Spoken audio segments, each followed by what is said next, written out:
வச்சு அதை ஒரு பிரச்சனையா உருவாக்கணும்ன்றதான் இவங்களுடைய எண்ணம். இவங்க எண்ணமே கலகம் அப்புறம் கலவரம், கலகம் அப்புறம் கலவரம். முதல்ல கலகத்தை உருவாக்க வேண்டும், அப்புறம் கலவரத்தை உருவாக்க வேண்டும். அதன் மூலமாக அரசியல் ஒரு பயணத்தை அவர்கள் அந்த அரியணையில் உட்கார வேண்டும். இதுதான் அவங்களுடைய லாஜிக்கே. அவ்வளவுதான். அந்த லாஜிக்கு வெற்றி பெற வேண்டும் என்றால் மக்களை கோபப்படுத்த வேண்டும், இஸ்லாமியர்களை கோபப்படுத்த வேண்டும். எப்படியோ கோபப்படுத்தி ஒரு வன்முறையை உருவாக்கி விட்டோம் என்றால் எங்களுடைய அரசியல் பயணம் சரியா முடிஞ்சிடும்ன்றது அவங்களுடைய கணக்கு. அதனாலதான் அவங்க ஒரு பாலா போடுவாங்க. ஒரு பால் ஒர்க் அவுட் ஆகுனா அடுத்த பால் போடுவாங்க, அடுத்த பால் ஒர்க் அவுட் ஆகுனா அடுத்த பால் போடுவாங்க. எந்த பாலாவது இவங்க அடிக்க மாட்டாங்களான்றதான் அவங்களுடைய ஒரு எண்ணமே. ஆனால் இஸ்லாத்தை பொறுத்த வரைக்கும் புரிதல் இல்லாதவர்கள் அப்படி இஸ்லாத்தை பார்ப்பாங்க. புரிதல் இருக்கவர்களுக்கு, இஸ்லாத்தை பற்றி தெரிந்தவர்களுக்கு, நபிகளை பற்றி தெரிந்தவர்களுக்கு இது எப்படிப்பட்ட விஷயம் நல்லா புரியும்.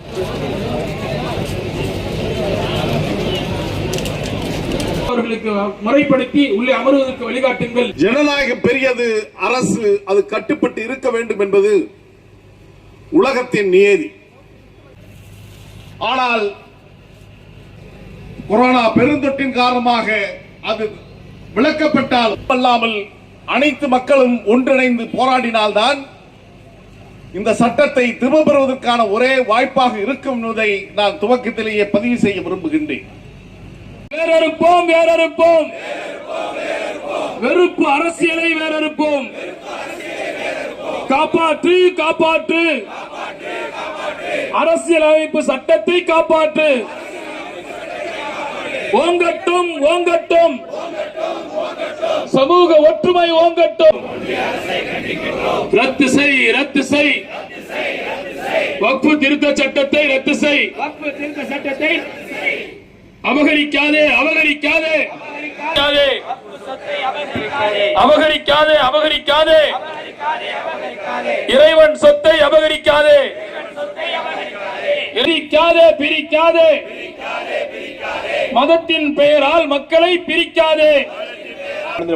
தைரியத்தை உருவாக்கி கொண்டு ஒன்றாக அன்போடு, பாசத்தோடு, சந்தோஷத்தோடு நாம் ஒரு விஷயத்தை எதிர்த்து நிக்க போறோம்னு சொன்னோம்னா அதுல இருக்கிற சக்தி வேற எதுலயுமே கிடையாது. அண்ணல் அம்பேத்கராக இருக்கட்டும், அண்ணல் காந்தியடிகளாக இருக்கட்டும், நமக்கு கற்பித்த பாடம் இதுதான்.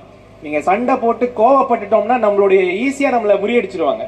ஆனால் தைரியமாக, பாசத்தோடு ஒன்றாக நாம் நின்றோம் என்றால் அதை யாராலையும் ஒண்ணுமே பண்ண முடியாது. அது அவங்களுக்கும் தெரியும்.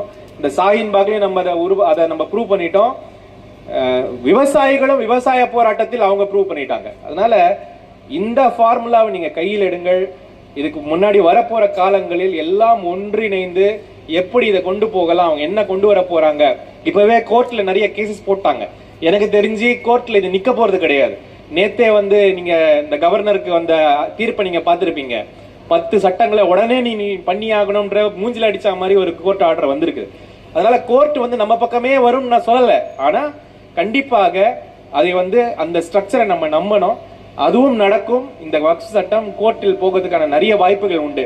அப்படி இல்லை என்றாலும் கூட நம்ம தமிழக அரசாங்கத்தில் கண்டிப்பாக இந்த சட்டத்தை ஏற்றுக்கொள்ளாமல் ஒரு மாற்று சட்டத்தை போடுவாங்கன்றது என்னுடைய ஒரு நம்பிக்கை. நம்மளுடைய மாண்புமிகு முதலமைச்சர் இதுல ரொம்ப தெளிவாக இருக்கிறார். இந்தியா பிளாக் இதுல ரொம்ப தெளிவாக இருக்கிறார்.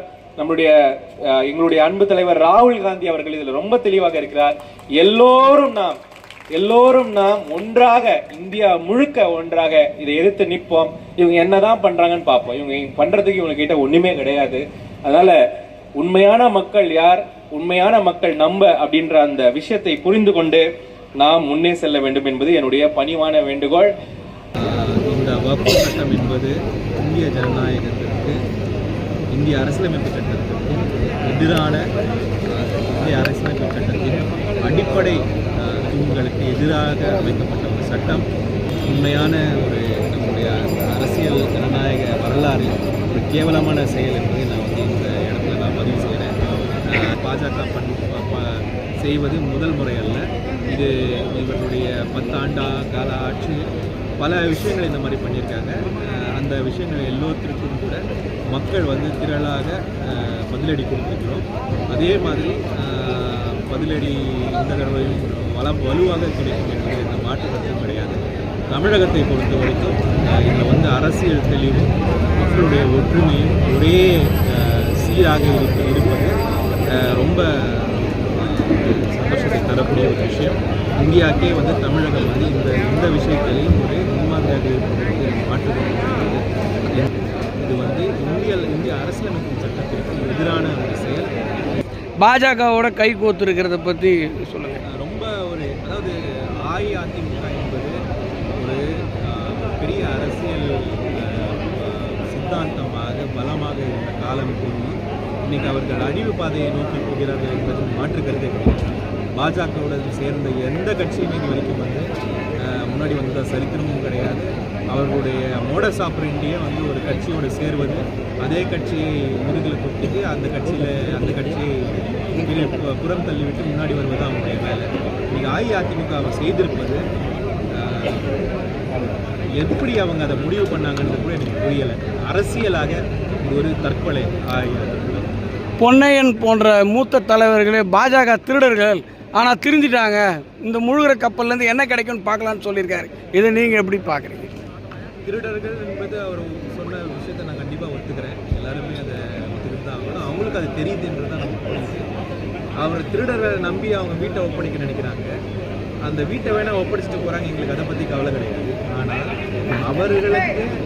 அவர்களை வளர்த்துவிட்டு தமிழகத்துடைய ஒரு நல்லிணக்கத்திற்கு ஒரு கேடு விளைவிக்கும் ஒரு செயலை அவர்கள் செய்திருப்பது கண்டிப்பாக தமிழக மக்கள்.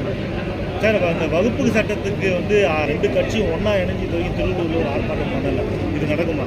கண்டிப்பாக நடக்கும். இதில் வந்து ஆர்ப்பாட்டம் பண்ணலைன்றதுலாம் இது கிடையாது. கண்டிப்பாக ஆர்ப்பாட்டம், இதுக்கு முன்னாடி பெரிய போராட்டம், பல விஷயங்கள் இருக்குது. தமிழகத்தை பொறுத்த வரைக்கும் நம்ம இங்கே டிரைவிங் சீட்டில் இருக்கோம்.